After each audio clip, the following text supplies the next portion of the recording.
පෙරවරුවේ මහනුවරට පැමිණි ජනාධිපති අනුර කුමාර දිසානායක මහතා ඓතිහාසික දළදා මාලිගාවට ගොස් දළදා සමිඳුන් වැඳ පුදාගෙන ආශිර්වාද ලබා ගත්තා.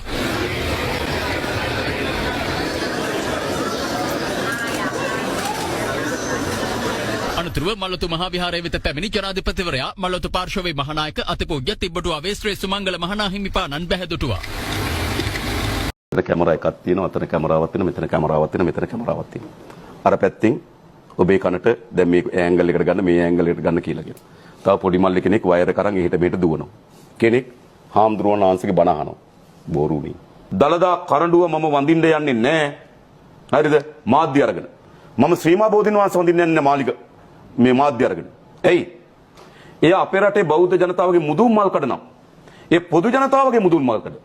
ඒක මහින්දගේ ඒ කියන්නේ පොදු ජන පෙරමුණේ පොහොට්ටේ මුදුන් මල් කඩ හෝ සජිත්ගේ මුදුන් මල් කඩ නෙවෙයි. ඒක පොදු ජනයාගේ මුදුන් මල් කඩ. බෞද්ධ ජනයාගේ. ඒක දේශපාලන අපහරණය වෙන්න දෙන්න ඕනේ.